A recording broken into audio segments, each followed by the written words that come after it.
Salam sehat, bahagia, dan profesional. Halo Sobat Labkes semua, welcome to our first podcast, yaitu Labkes, Laboratorium Podcast. Ya, jadi Labkes ini adalah salah satu program unggulan nih dari UPTD Labkes Prof Kaltim yang akan membahas tentang isu-isu dan juga informasi mengenai kesehatan, khususnya di bidang laboratorium.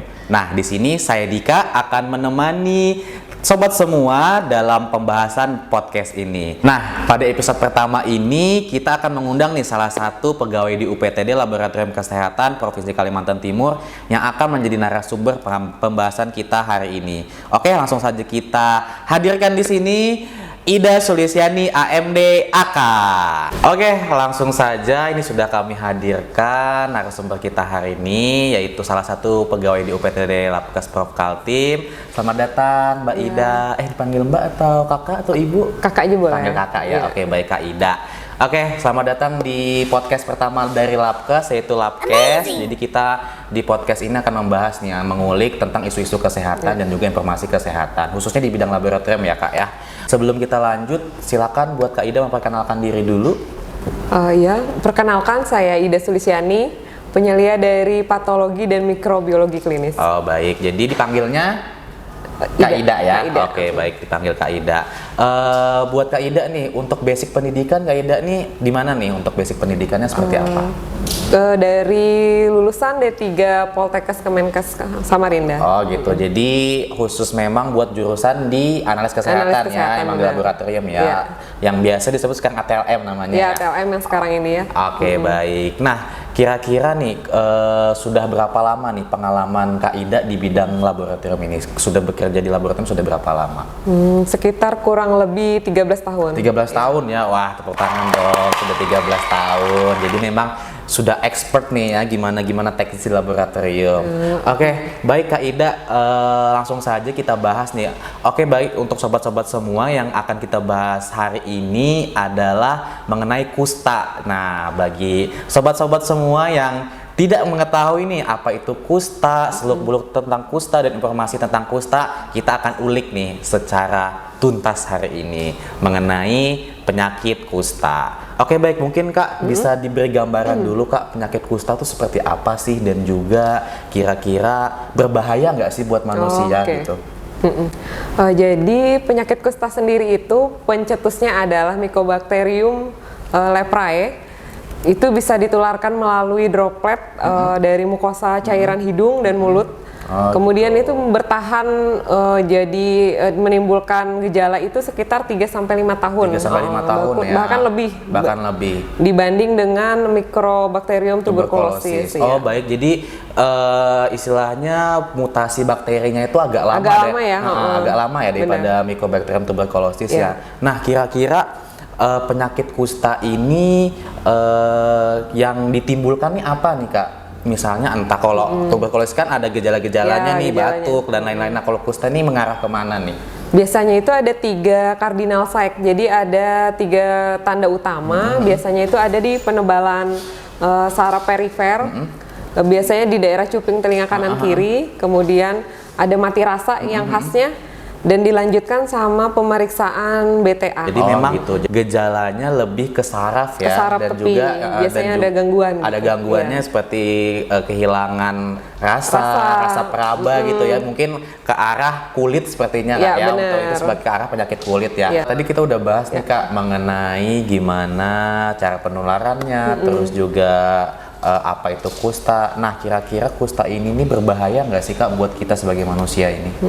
Tentu ada bahayanya. Yang paling fatal mungkin kalau tidak diobati secara cepat bisa mengakibatkan kecacatan permanen. Permanen ya. Oke, jadi tetap penyakit kusta ini bisa diobatin ya? Bisa. Oh gitu. Apakah teknis pengobatannya sama seperti tuberkulosis atau seperti apa?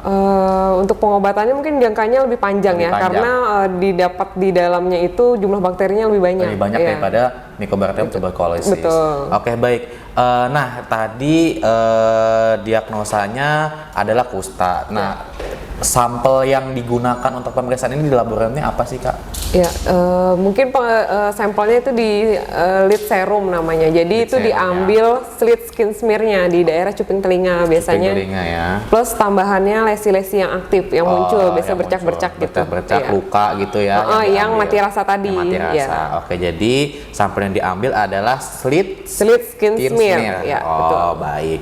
Jadi itu adalah sampel yang nanti bakal digunakan sebagai bahan pemeriksaan ya. Nah, untuk teknis dan lain-lain itu dilaksanakan di laboratorium. Ya, benar. Nah, terus untuk pencegahan nih Kak dari penyakit kusta ini seperti apa? Pencegahannya itu sama seperti penyakit yang diakibatkan droplet ya. Jadi bisa menggunakan masker dan menghindari kontak dengan penderita. Ya. Bukan berarti kita menjauhi ya, enggak. tapi tetap menjaga jarak dan juga menjaga diri kita menggunakan masker seperti betul. itu. Mungkin itu cara pencegahan utamanya ya, karena memang secara garis besar penularan melalui droplet. Masih melalui droplet sama mukosa hidung kan ya. Kalau misalnya bersentuhan nih Kak dengan penderita gimana? Enggak sih. Enggak ya.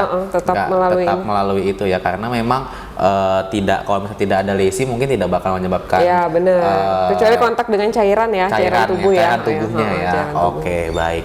Oke sobat-sobat semua, jadi tadi kita udah bahas nih, kita kupas sedikit ya mengenai gimana penyakit kusta. Nah, jadi kita kemarin sudah membuka question box nih melalui laman Instagram kami. Jadi sobat-sobat Labkes yang sudah menjadi follower setia atau pendukung setia dari Labkes itu menanyakan semua tentang kusta. Oke, ini saya bahas sedikit ya, apa aja yang sudah ditanyakan. Nah, ada beberapa penanya yang sudah menanyakan, tapi cuman kita ambil di sini cuman 3 aja ya Kak ya, karena mengingat durasi. Jadi kita bakal membahas 3 pertanyaan saja, dan 3 penanya ini akan mendapatkan voucher MCU gratis. Ya, oke. Mungkin langsung saja ke pertanyaan pertama dari Sarah Fitriana. Jadi pertanyaannya Kak, bagaimana cara pengambilan sampel pada pasien kusta? Oke, bisa langsung dijawab gimana Kak cara pengambilannya? Ya, mungkin tadi udah dibahas ya sedikit. Jadi bisa di daerah yang punya di cuping telinga, terutama telinga kanan kiri, diambil lid serumnya, kemudian dilesi bercak yang aktif. Itu minimal diambil berapa nih Kak? Minimal ada 3 titik pengambilan. 3 titik ya. 3 titik. Jadi 2 di cuping telinga kanan kiri sama 1 lesi lesi yang aktifnya yang tidak berasa Kak ya, yang sudah udah mati rasa ya. Oke, jadi kalau nanti di anamnesa pasien itu masih ada rasanya, berarti itu tidak bergeser.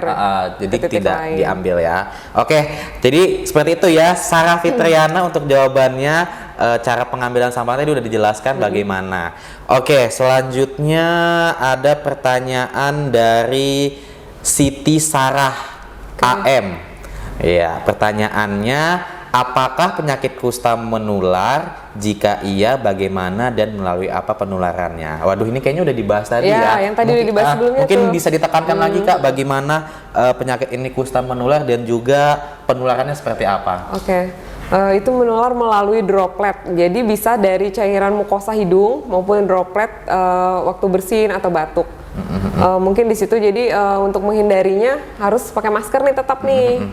Walaupun yang kelihatan lewat lesi-lesi ya, nggak sama dengan tuberkulosis yang batuk terus, tapi tetap wajib pakai masker. Oke, baik. Jadi utamanya cara penyebab kusta ini menular adalah adanya droplet cairan tubuh yang sudah didiagnosa kusta ya. Untuk pasien yang belum diobatin sama ini tambahan 1 nih. Untuk yang pengobatan tapi masih BTA-nya ditemukan solid. Masih ada ya, masih ditemukan BTA atau solid. tahan asam. Itu. Oke, baik. Tadi sudah ya Siti Sarah AM. Ya, satu lagi. Yang terakhir nih ya. Yang terakhir, bentar ya saya cek. Apakah ini sudah sama pertanyaannya? Nih, ada pertanyaan dari Dinda Delvina. Berapa lama waktu yang dibutuhkan bakteri untuk menimbulkan gejala kusta pada penderita? Iya. Berapa lama nih Kak yang kira-kira sudah menimbulkan gejala yang signifikan nih ke arah kusta? Ya, dia lebih lama dari tuberkulosis tadi ya. Jadi sekitar 3 sampai 5 tahun bahkan lebih baru menimbulkan gejala. Ya, setelah gejalanya nih apakah ini timbulkan? Apakah ada demam atau apa seperti itu? Biasanya itu mirip dengan penyakit kulit lain, cuma perbedaannya di 3 titik tadi, 3 tanda tadi. Jadi ada mati rasa, penebalan saraf tepi, jadi saraf perifer bisa di cuping telinga maupun di jari-jari. Jadi biasanya sih di bagian jari-jari tangan itu ada gangguan fungsi. Oh, jadi lebih ke saraf tadi saraf ya. perifer, Jadi memang bakal ditimbulkan itu adanya mati rasa pada indera peraba kita, Kak, ya. Oh gitu. Dan juga di cuping telinga nanti ada penebalan ya. Bener. Oh gitu. Dan juga mati rasa juga pasti cuping telinganya. Oke, seperti itu. Oke, baik, untuk Dinda Delvina itu jawabannya ya. Tadi pertanyaannya, berapa lama sih kusta ini bisa menimbulkan gejala dan apa aja gejalanya, seperti itu. Ya, Sobat Labkes, tadi kita udah ulas nih pertanyaan-pertanyaan apa aja di Instagram yang menanyakan tentang seluk-beluk tentang kusta tadi, Kak, ya. Jadi memang sebetulnya banyak pertanyaannya nih, ya Allah. Jadi memang kita menjawab cuman 3 seperti itu. Jadi selamat kepada para penanya yang sudah mendapatkan 3 voucher MCO gratis. Ya.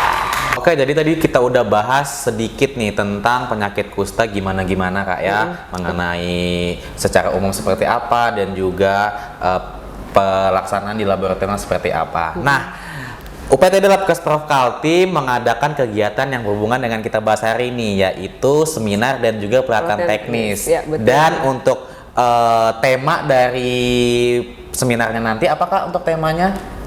Ada tata laksana penyakit dan pengendalian mutu laboratorium pemeriksa kusta. Oh, jadi tata laksana seperti apa dan juga pengendalian mutunya ya. Yang penting ya. Ya. Nah, tuh, jadi kita bakal mengadakan seminar dan juga pelatihan teknisnya pada tanggal berapa, Kak?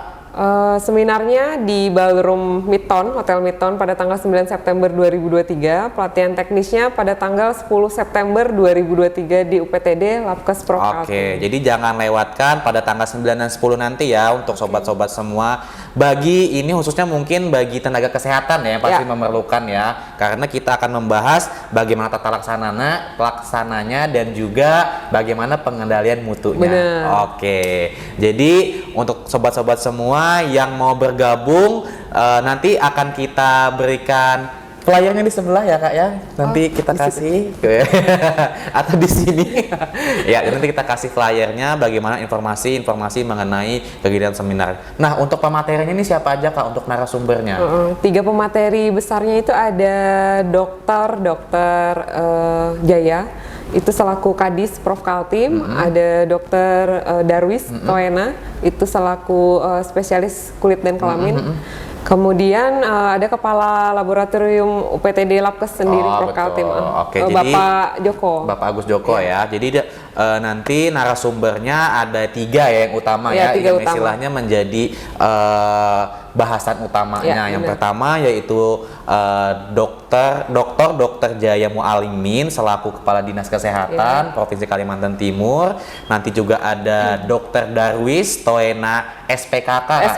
Ya, sebagai dokter spesialis kulit dan kelamin, dan juga Bapak Agus Joko Praptomo STC MSI sebagai Kepala UPTD di Laboratorium Kesehatan Provinsi Kalimantan Timur. Nah, tadi dan nanti juga ada 2 pemateri tambahan, Kak, yang akan membahas gimana pelaksanaan di laboratorium, bagaimana penggalian mutunya, bagaimana sesuai dengan standar nasional Indonesia atau standar dengan SNI-nya seperti apa tata laksananya ya.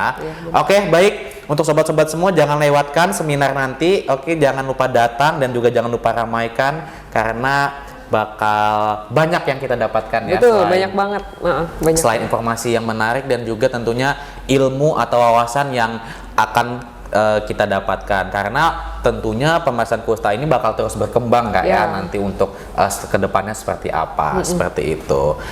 Oke, sobat semua, kita sudah sampai di penghujung acara nih, Kak, ya. Jadi kami ucapkan terima kasih kepada Kak Ida yang sudah menyempatkan hadir memberikan informasi tentunya yang sangat bermanfaat bagi kita semua ya. Dan tentunya untuk sobat-sobat semua, saya ucapkan juga terima kasih telah menyempatkan waktunya buat nonton podcast kami, dan tentunya untuk informasi lebih lanjut nanti akan ada di bawah sini mengenai layanan informasi kantor kami seperti apa. Oke, mungkin itu saja podcast hari ini. Sampai jumpa di episode Labcast selanjutnya. Dadah. Salam sehat, bahagia dan profesional.